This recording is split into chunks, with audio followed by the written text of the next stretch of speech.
Hi అండి. Welcome back to story book audio.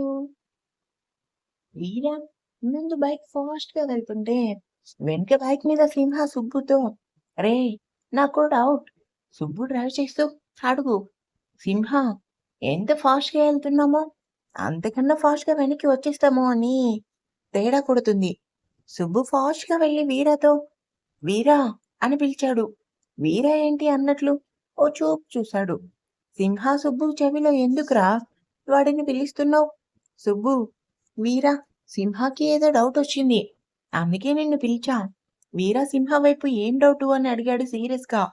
సింహ అదేం లేదు వీరా. రోనిగాడు పెద్ద గ్యాంగ్తో వచ్చాడు. మన నలుగురమే ఉన్నాం కదా. వీర ఏం మాట్లాడలేదు. ఫాస్ట్ పెంచాడు.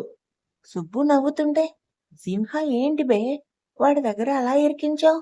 సుబ్బు లేకపోతే నేను హ్యాండిల్ చేస్తా అని తీసుకెళ్ళి నువ్వేం పీకావు? సింహ సరే నేను జఫా రోని. రోనిగాడంటే భయం. ఇదేగా నీకు కావాల్సింది. సుబ్బు నవ్వుతూ ఎందుకురా నీకు వీరా అంటే భయం? సింహ అక్కడికి నీకేదో లేనట్లు అన్నాడు. సుబ్బు నాకి ఏం మాట్లాడుతున్నావు? నాకు నాకు నీకన్నా ఎక్కువ భయం అంటూ బైక్ స్పీడ్ పెంచాడు. వీళ్ళు బైక్స్ సేట్ అంకుల్ ఇంటి ముందు ఆపారు. వీర దిగి సిగరెట్ వెలిగించాడు. పొగ వదులుతూ ఆ బిల్డింగ్ ని పైనుంచి కింద వరకు ఓ చూపు చూశాడు. ఖాళీ వైపు చూడగానే ఖాళీ లోపలికెళ్ళాడు. సుబ్బు సింహ ఇద్దరు వచ్చి వీర పక్కన నిల్చున్నారు. వీరా మీకు సపరేట్ గా చెప్పాలా అనేసరికి వాళ్ళు ఖాళీ వెనకే వెళ్లారు. లోపల సేట్ అంకుల్ ఈ స్టోరీలో విలన్ అయినటువంటి సదరు రోనీతో టాకింగ్ చేస్తా ఉన్నాడు. కాళీ నమస్తే సేటు అని సింగిల్ హ్యాండ్ తో నమస్తే చెప్పాడు. సేట్ కాలిని చూసి ఏంట్రా ఇలా వచ్చినావు ఏంటి కదా అని ఎగతాళిగా నవ్వాడు. కాళీ నేనెందుకు వచ్చినాను నీకు తెలియదా? మా వాళ్ళని పంపితే ఏ ఇల్లు అమ్మను అని చెప్పావంటగా. సేటు అవునరా చెప్పాను. నాకు ఈ ఇల్లు అమ్మే ఉద్దేశమే లేదు. అయితే ఏంటి ఇప్పుడు? కాళీ సరే పదా ఆ మాట బయట వీరా ఉన్నాడు. వచ్చి చెప్పు. సేటు వస్తే నాకేంటి? నాకేమన్నా భయమా? అన్నాడు వెటకారంగా. కాళీ తప్పు సేటు. మనం ఎప్పటినుంచో కలిసి బిజినెస్ చేస్తున్నాం. వీడిని నమ్ముకుని అంటూ రోనీ వైపు సీరియస్ గా చూసి వీరాకి ఎదురెళ్లకు ఎందుకు చెప్తున్నానో అర్థం చేసుకో అని అంటుంటే రోనీ లేచి ఖాళీ కడుపులో గుద్దు గుద్దాడు. సుబ్బు అది చూసి కోపంగా వస్తుంటే రోనీ గాడి స్పూన్లు వీళ్ళ ముగ్గురిని బాగా కొట్టి బయటికి విసిరేశారు. ఖాళీకి మాత్రం 2 ఎక్కువే వడ్డించారు. వీళ్ళ ముగ్గురు అలా బయటపడ్డం చూసి వీర కోపంగా లోపలికెళ్ళాడు. రోని వీరాని చూసి వచ్చావా? భలే దొరికావు. ఒంటరిగా అని నవ్వాడు. వీర సైట్ వైపు చూసి పేపర్స్ ఇచ్చి వీటి మీద సైన్ పెడితే నేను నిన్ను ఏం చేయను. కామ్గా వెళ్ళిపోతా అన్నాడు. సేట్ చేతిలో నుంచి రోని ఆ పేపర్స్ లాక్కున్నాడు. అందరూ నవ్వారు.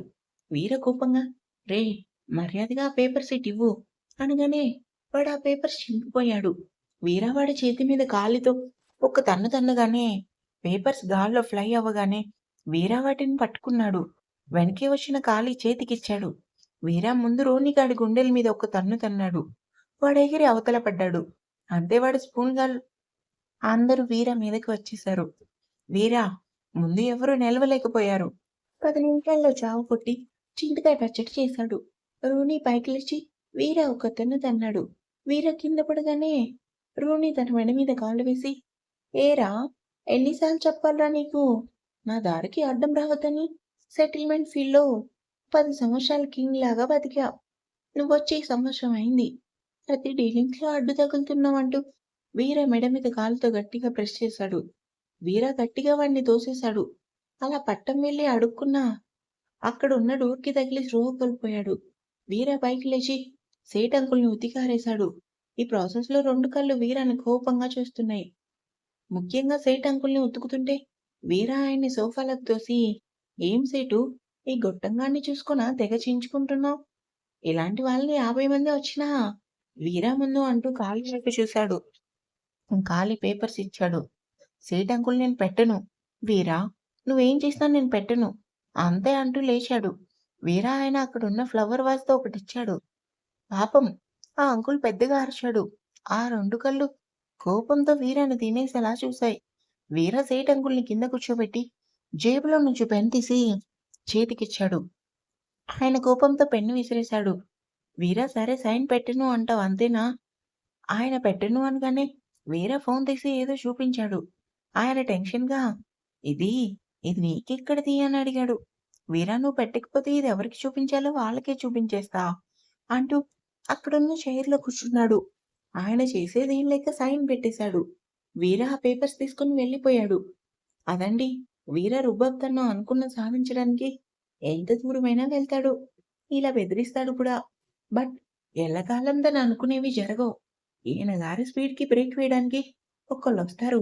వీర వెళ్ళాక కళ్ళు పైనుంచి కిందకి దిగి సీటు వైపు అసహ్యంగా చూసి రోనిగాడి మొహాన్ని నీళ్లు పోశారు. రోని నెమ్మదిగా కళ్ళు తెరిచి రే వీరా నిన్ను అంటూ పైకి లేచాడు. కళ్ళు ఉన్నాడు. నీతో కొట్టించుకోవడానికి. సిగ్గులేదు నీకు? 5,00,000 తీసుకున్నావు. చించేస్తా, పొడి చేస్తా అని. వాడిని చూడు. కళ్ళలో పొగరు. ఎవరిని లెక్క చేయని అహంకారం. రోనీ నాకు ఇంకో ఛాన్స్ ఇవ్వండి. వాడిని కొట్టి కాళ్ళు చేతులు కట్టేసి అవును మరి. నువ్వు కట్టేసి తీసుకురావడానికి వాడేమైనా చిన్న పిల్లాడా అనుకుంటున్నావా? ఈసారి వెళ్ళావే అనుకో నిన్ను చంపినా చంపుతాడు. అవును వీడి ఫ్యామిలీ బ్యాక్‌గ్రౌండ్. రోనీ ఒక తాగుబోతు తండ్రి. ఆయనంటే వీడికి గట్టదు. హ్మ్. పెళ్ళాం పిల్లలు. రోని పెళ్ళా? వీడికా? ఆడవాళ్ళకి చాలా దూరం. ఇంట్లో పని కూడా మగవాళ్ళే చేస్తారు. ఆడవాళ్ళని దగ్గరకు కూడా రానీయడు. ఆ కళ్ళు అచ్చా చూద్దాం. ఇక నుంచి నా ఫోకస్ అంతా వీడి మీదనే. విశిష్ట వాళ్ళ ఇంట్లో ఆ రోజు సండే. విక్రమ్ ఇంట్లోనే ఉన్నాడు. అందరూ కామ్‌గా ఎవరి రూమ్‌లో వాళ్ళున్నారు. విశిష్ట, వైష్ణవి డోర్ లాక్ చేసి మరీ లాపీలో సినిమాలు చూసుకుంటూ పడి పడి నవ్వుతున్నారు. విసి అమ్మా! నా వల్ల కాదు. వయసు సౌండ్ చేయకుండా నవ్వటం. వైషు నేను మాత్రం ఆహాహా అంటూ నవ్వుతున్నానా? డాడీ ఇంట్లో ఉన్నారు కదా! అందుకే. బిషిచ్చు ఏంటోనే పుట్టిన దగ్గర నుంచి చూస్తున్నాం. నాన్న పెద్దగా నవ్వరు. మరీ అవసరమైతే చిన్నగా స్మైల్ ఇచ్చి ఇది ఆయన ఎక్స్‌ప్రెషన్. వైషు నాకు తెలిసి డాడీ ఒక్కరే ఉంటారేమో ఇలా. విసి ఏమో మనకెలా తెలుస్తుంది?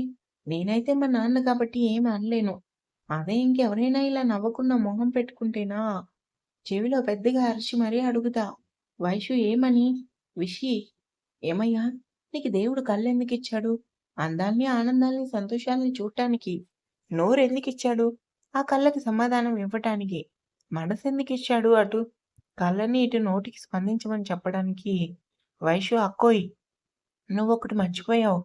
అట్లా ఉన్నారంటే వాళ్ళకి మనసే లేదని. విసి కళ్ళు గుండ్రంగా తిప్పుతూ ఓహో! వైషు అయినా డాడ్ కొంచెం బెటర్. ఈ మీటింగ్స్‌లో, పార్టీలలో నవ్వుతారు. విసి మరీ మనతో ఎందుకలా ఉంటారు? వైషు అదేమో కానీ నీ టూర్ సంగతి అడగవా?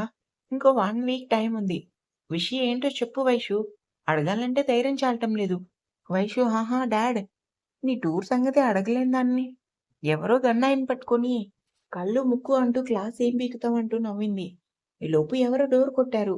అంతే ల్యాప్‌టాప్‌లో ఏదో వర్క్ ఓపెన్ చేసి విసి సైలెంట్‌గా కూర్చుంది. వైషు డోర్ తీసింది. వాళ్ళ బామ్మ లోపలికొచ్చి మీ ఇద్దరికీ ఒక గుడ్ న్యూస్ అంది. ఇద్దరూ డాడ్ బయటికెళ్లారా అని అడిగాడు ఒక్కసారిగా. బామ్మ వాడు వెళ్తే తలుపు దబ దబ బాదేను. ఇంత చిన్నగా కొడతానా? విసి అయితే గుడ్ న్యూస్ ఏంటి? బామ్మ సాయంత్రం మీ అత్త ఇంకా మీ బావ వస్తున్నారనగానే విషి బెడ్ మీదనే ఎగిరి అత్త వస్తుందా వావ్ అంటూ డాన్స్ చేసింది. వైషు అత్తతో పాటు మీ బావ కూడా వస్తున్నాడన్న. ఈ డాన్స్ విషయాదేం లేదు. నేను మా అత్త కోసమే డాన్స్ అంటూ బెడ్ మీద నుంచి దూకి వాళ్ళ బామ్మని హగ్ చేసుకుంది. బామ్మ నాకు తెలుసు విషిని. నీకు మీ అత్త, దానికి నువ్వంటే ప్రాణం. వైషు అంతేనా చూడటానికి అక్క అచ్చు అత్తకి జిరాక్స్ కాపీ. బామ్మ అంతేకాదు. ఈ బావ తన బిజినెస్ మీటింగ్ పని మీద వస్తున్నాడు. పనిలో పని మీ పెళ్లి గురించి కూడా మాట్లాడేసుకుందాం. అప్పటిదాకా ఆనందంగా ఉన్న విశిష్ట మొహంలో ఫీలింగ్స్ చేంజ్ అయ్యాయి. అది చూసి వైషు వాట్ హ్యాపెండ్? ఎందుకు ఫేస్ అలా పెట్టావు? విషి పెళ్లి అంటేను భయమేస్తుంది. బామ్మ చూడు విషి ఆడపిల్ల. ఎప్పటికైనా పెళ్లి చేసుకొని వెళ్ళాల్సిందే. కాకపోతే కేవలం నీకు మాత్రమే దొరికిన ఛాన్స్. పుట్టింటి నుంచి మళ్ళీ పుట్టింటికి పోయి అక్కడ నువ్వు ఏది చెప్తే అది. నీ అత్తమామ, బావ, పనివాళ్ళ అందరూ నీ ఫ్యాన్స్. వైషు అవునక్కా. You are so lucky. Gautami వచ్చి అత్త లంచ్ రెడీ. పదండి తిందాం. అందరూ సైలెంట్‌గా ఎళ్లారు డైనింగ్ హాల్ దగ్గరికి. విక్రమ్ కూర్చుని ఉన్నాడు. తాతగారు వచ్చి కూర్చున్నాడు. ఇక మన ఆడలేడి ఔరత్లు కూడా వచ్చారు. గౌతమి అందరికీ వడ్డిస్తుంది. వైషు విషికి సైగ చేసింది. అడుగు అని. విషి, నాన్న మీతో ఒక మాట. అది మరి విక్రమ్ విషి నువ్వు అడగాలనుకుంటున్నావా లేక ఏదైనా చెప్పాలనుకుంటున్నావా అని అడిగాడు. యమ సీరియస్‌గా. విషి అడగాలి. తాతగారు వైషు నవ్వాపుకుంటున్నారు. విషి వాళ్ళ వైపు చూసి మా కాలేజీలో టూర్ ప్రోగ్రామ్ ఫిక్స్ చేశారు. నేను అది నన్ను అంటూ ఆగిపోయింది. అందరూ తినటం ఆపి విక్రమ్ వైపు చూశారు. బాబు ఏం చెప్తాడా అని. విక్రమ్ ఎవరి వైపు చూడడం లేదు, కామ్‌గా తింటున్నాడు. 2 నిమిషాల తర్వాత బామ్మ విమో విసి చిన్నప్పటి నుంచి ఇది కావాలని అడగలేదు. ఫస్ట్ టైం అడిగిందిరా అంది. విక్రమ్ వాటర్ తాగుతూ అమ్మా నా సిద్ధాంతాలు మీ అందరికీ తెలుసు. ఆడపిల్లలు పెళ్ళయ్యే వరకు చాలా జాగ్రత్తగా ఉండాలి. తాతయ్య ఊరుకోరా. అది వెళ్తా అంటుంది ఫ్రెండ్స్‌తో కాదు కాలేజ్‌తో. అందరూ తోడుంటారు. విక్రమ్ అదే ప్రాబ్లం. అబ్బాయిలు కూడా ఉన్నారు. బామ్మ అబ్బాయిలుంటే ఇంకా సెక్యూర్‌గా ఉంటుంది. విక్రమ్ అవునవును. బయట అబ్బాయిల నుంచి వీళ్ళకి సెక్యూరిటీ ఇస్తారు కానీ వాళ్ళలో వాళ్ళు పోటీ మాత్రం పడతారు. గౌతమి నోరు మెదపటం లేదు. అలా సెట్ చేశాడు విమ్ము అంకుల్. ఇంక లాభం లేదని వైషు డాడ్ అక్కకి అన్నీ తెలుసు. టూర్‌కెళ్ళినంత మాత్రాన తన లైఫ్‌లో మార్పులేమీ జరగవు. విక్రమ్ వైషు విల్ యూ అంటూ కోపంగా చూశాడు. వైషు ఏమో డాడ్ మీ రూల్స్ ఒక్కొక్కసారి నాకు మెంటలెక్కిస్తాయి. విశేష్ వైషు అలాగేనా మాట్లాడేది అంటూ కోపంగా చూసింది. తను కామ్ అయింది. విక్రమ్ చూడు విసి వీళ్ళందరి సపోర్ట్ ఉన్నంత మాత్రాన నేను ఒప్పుకోను. అది నీకు తెలుసు. ఇంకో విషయం సిద్ధుతో నీ పెళ్లి ఫిక్స్ చేశా. ఈవినింగ్ ఫ్లైట్‌కి అత్త, సిద్ధు ఇద్దరు వస్తున్నారు.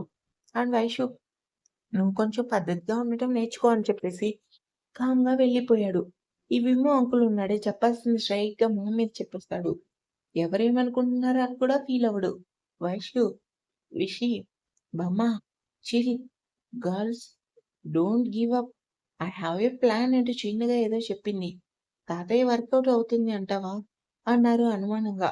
గౌతమి అవుతుంది మావయ్య నాకు నమ్మకం ఉంది. విశిష్ట బామ్మని హగ్ చేసుకుని థ్యాంక్ యూ బామ్మ అంది సంతోషంగా. ఆ రోజు ఈవినింగ్ విక్రమ్ ఏదో పని మీద బయటికెళ్ళాడు. విశిష్ట లోపల వాళ్ళ అత్త కోసం వంట చేసే పనిలో పడింది. ఇంటి ముందు కారొచ్చి ఆగింది. ఒక 6 అడుగుల కటౌట్ దిగాడు. వాళ్ళ అమ్మతో పాటుగా వాళ్ళని గౌతమి రిసీవ్ చేసుకొని లోపలికొచ్చింది. వైషు అత్త అంటూ హగ్ చేసుకుంది. బామ్మ ఎలా ఉన్నావే సుచి? సుచిత్ర అంటూ దగ్గరకు తీసుకుంది. తాత ఏరా? సిద్ధు ఎద్దుల తయారయ్యావు అంటూ సిద్ధార్థని పలకరించాడు. సుచిత్ర ఊరుకోండి నాన్న. మీరు మీ సెటైర్స్ అంటూ చుట్టూ చూసింది. గౌతమి కూర్చోవదినా నీ కోడలు తనే స్వయంగా వంట చేస్తుంది నీకోసం. సుచిత్ర అయ్యో నా బంగారాన్ని వంట చేయిస్తున్నారా అంటూ కిచెన్‌లోకెళ్ళింది. సదరు Siddhu hi Vaishu how are you అని అడిగాడు. వైషు ఏ తల్లి నాలుక రాదా? అని అడిగింది. Siddhu what come again. Vaishu అదిగో మళ్ళీ అంటూ నవ్వింది. సిద్ధు తాతగారితో what a grandpa why she is laughing and saying some అంటూ నాంచుతుంటే తాతయ్య రేయ్ సిద్ధు తల్లి అంటే సిద్ధు మదర్. తాతయ్య నాలుక అంటూ ఇదేంటి సిద్ధు టంగ్.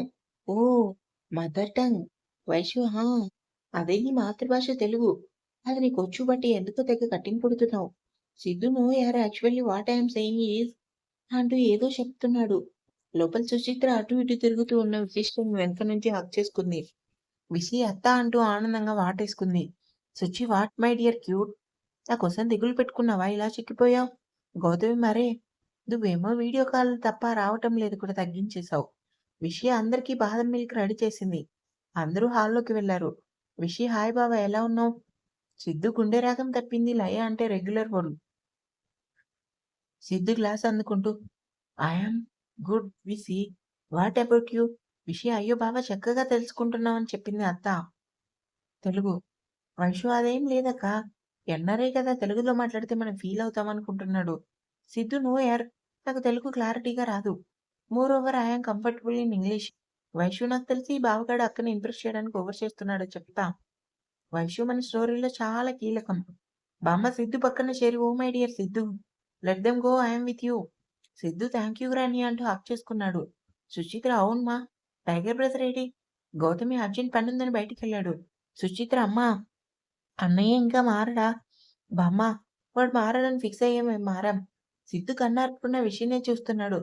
విషి అందరూ తాగేశాక కిచెన్‌లోకి ఎళ్ళిపోయింది. సుచిత్ర అంటే అన్నయ్య లేనప్పుడు తాతయ్య బేసిక్‌గా కావాల్సినవి వండుకోవడం, తినేయటం. బామ్మ వాడు లేనప్పుడు టీవీలో సీరియల్స్, కామెడీ షోలు వచ్చి టైంకి భక్తి ఛానల్. గౌతమి నాకైతే ఆయన్ని చీట్ చేయడం నచ్చేది కాదు. సుచిత్ర ఇవన్నీ నాకు తెలుసంతా ఈ చిన్నదాని ప్లాన్ కదూ! అంటూ వైషు బుగ్గల్లాగింది. వైషు లేకపోతే ఏంటత్తా? ఆయన కాలేజ్ డేస్‌లో ఏదో ఇన్సిడెంట్ జరిగిందని జాగ్రత్త పడాలి కరెక్టే. బట్ ఇలా ఏం సరదాలు వద్దు అంటే ఎలా? అందుకే నేనే వీళ్ళందరిని చెడగొట్టేశా అంటూ కాళ్ళు ఎగరేసింది. సుచిత్ర ఏం అర్థం కాక బట్ మా అన్నయ్య కాలేజ్ రోజుల్లో చాలా సరదాగా ఉండేవాడు. నన్ను నెలకోసారి సినిమాకి తీసుకెళ్ళేవాడు. నాకెన్నో గిఫ్ట్స్ ఇచ్చి సర్ప్రైజ్‌లు ఇచ్చేవాడు. అలాంటిది సడెన్‌గా మారిపోయాడు సినిమాకి కాదు కదా! పక్కింటికి కూడా పర్మిషన్ ఇచ్చేవాడు కాదు. Siddhu mom I want to talk with VC అన్నాడు. సుచిత్ర ఏం పట్టించుకోలేదు. గౌతమి తన కిచెన్‌లో ఉంది వెళ్ళు సిద్ధు అనగానే సిద్ధు లేచి హుషారుగా వెళ్ళాడు. వైషు దగ్గు వచ్చినట్లుగా దగ్గుతూ వాటర్ తాగి వస్తా అంటూ సిద్ధు వెనకే వెళ్ళింది. గౌతమి నువ్వు పద వదిన రెస్ట్ తీసుకుందువు గాని అంటూ పైకి తీసుకెళ్ళింది. కిచెన్‌లో వంట కంప్లీట్ చేసి తిరిగి చూసేసరికి సిద్ధు తననే చూస్తున్నాడు. సిద్ధు వెనుక వైషు ఇష్ అంటూ విషికి సైగ చేసింది. విషి ఏంటి బావా అని అడిగింది. Siddhu actually I want to say something అంటూ విషి దగ్గరకొచ్చాడు. విషి వెనక్కి తిరిగి వెళ్ళింది. సిద్ధు ఐ లవ్ యూ అంటుండగానే వైషు సిద్ధు చేతిని గట్టిగా గిచ్చింది. సిద్ధు అబ్బా చచ్చానురా అంటూ అరిచాడు. వైషు విషి ఇద్దరూ హై ఫై ఇచ్చుకున్నారు. సిద్ధు కోపంగా చూసేసరికి వైషు తన నడుంతో సిద్ధును ఒక తోపు తోసింది. ఏం బావా తెలుగు తన్నుకుంటూ వచ్చిందా అంటూ నవ్వేసరికి సిద్ధు కోపంగా చూసి వెళ్ళిపోయాడు. విషి అయ్యో వైషు బావకి కోపం వచ్చింది. ఇప్పుడు ఎలా అంది కంగారుగా. వైషు ఏం పర్లేదు లేకపోతే తెలుగు వచ్చి కూడా కట్టికి కొడుతున్నాడు. ఇంకోసారి ఇంగ్లీష్‌లో మాట్లాడు నేను చెప్తా అంటూ వెళ్ళిపోయింది. ఆ రోజు నైట్ కాళీ వీరతో వీరా సేటిల్‌ని చేతికొచ్చేసింది. తర్వాత ఏం చేయాలి? వీర ఏదో చెప్పాడు. అది విని కాళీ అవునా? అన్నాడు ఆశ్చర్యంగా. వీర కాబట్టి నువ్వు ఆ పనిలో ఉండు. కాళీ తప్పకుండా నువ్వు చెప్పడం నేను చేయకపోవటమా? వీర, సుబ్బు, సింహ ఇద్దరికి కాస్త గట్టిగా చెప్పు. అవతలున్నవాడు ఎంత పెద్ద తోపైనా ప్రయత్నించడానికి వెనక్కి రావద్దని. కాళీ ఆ నేను చెప్పాను. ఈలోపు బయట గేట్ చప్పుడయింది. కాళీ లేచి ఎళ్ళాడు. వీర వాళ్ళ నాన్న ఫుల్‌గా మందు కొట్టేసి రే వీరా! వీర బయటికి రా! నా కొడుకని నేను కంటేనే నువ్వు పుట్టావురా! ఏం చూసుకొని నీకంత బలుపు రారా! రేయ్! అంటూ తూలుతూ నిల్చున్నాడు. కాళీ ఏంటి బాబాయ్ ఇది? వాడు ఇంట్లోనే ఉన్నాడు. అయినా నాకేమైనా భయమా? పిలువు వాడిని. వీర కోపంగా బయటకొచ్చి డబ్బులు కట్ట విసిరి మొహాన కొట్టాడు. దీనికోసమే వచ్చావు ఇంక దొబ్బేయ్ అంటూ లోపలికెళ్ళిపోయాడు. ఆయన ఆ కట్టెని అటు ఇటు తిప్పి నా కొడుకు దేవుడు నాన్న. వీర నా బంగారు తండ్రి నువ్వు పుట్టడం నా అదృష్టం అంటూ వెళ్ళిపోయాడు. కాళీ నవ్వుకుంటూ వెళ్ళిపోయాడు. విసి వాళ్ళ రూమ్‌లో అందరూ టీవీలో సాంగ్ చూస్తూ ఉన్నారు. సిద్ధు మాత్రం విషినే చూస్తున్నాడు. ఈలోపు సాంగ్ 'వాల్మీకి' మూవీలో 'జర జర రచ్చ' అంటూ మొదలైంది. అంతే వైషు పాపకి ఉత్సాహంగా తన్నుకొచ్చింది. లేచి డాన్సులు మొదలుపెట్టింది. సూపర్ హిట్ 'గెడ్డు వైటు'. సూపర్ హిట్ నీ రూటు. విజిలేసుకుంటూ డాన్స్ ఓ రేంజ్‌లో వేస్తుంది. సుచిత్ర కూడా లేచి వేసేయడం మొదలుపెట్టింది. ఇద్దరు కలిసి విసిని తర్వాత గౌతమిని లాగారు. ఆ ఆడలేడీ ఔరతులు చేస్తుంటే బామ్మ కూడా లేచింది సిద్ధుకు తెలుసు. బట్ చూడటం ఇదే మొదటిసారి నోరు తెరుచుకొని చూస్తున్నాడు. వాళ్ళ డాన్స్ ఎలా ఉంది మరి? సూపర్ హిట్ ఈల కొట్టు, సూపర్ హిట్ దంచుకొట్టు. వాళ్ళంతా తీన్మార్ స్టెప్పులు వేయడం స్టార్ట్ చేశారు. తాతయ్య విజిల్స్ ఫుల్‌గా. సిద్ధు వాళ్ళ అమ్మని చూసి మరీ షాక్. ఆ సాంగ్ అయిపోవచ్చిందనగా విషి రూమ్‌లో ఇంటర్‌కమ్ రింగ్ అయింది. అంతే ఛానల్ చేంజ్, భక్తి చేంజ్, కీర్తనలు వస్తాయి. అందరూ కామ్. విక్రమ్ లోపలికొచ్చాడు. సిద్ధు నాకు తెలిసిన కామ్‌గా చూస్తున్నాడు. విక్రమ్, సుచి ఎలా ఉన్నావని అడిగాడు. సుచిత్ర ఆ అన్నయ్య నేను బాగున్నాను. నువ్వు? విక్రమ్ ఓకే అంటూ సిద్ధు వైపు చూశాడు. సిద్ధు నవ్వుతూ hi uncle how are you? Vikram good day అంటూ సిద్ధు చేయి పట్టుకొని తీసుకెళ్ళాడు. అందరూ కళ్ళతో అబ్బో అంటూ సైగ చేసుకున్నారు.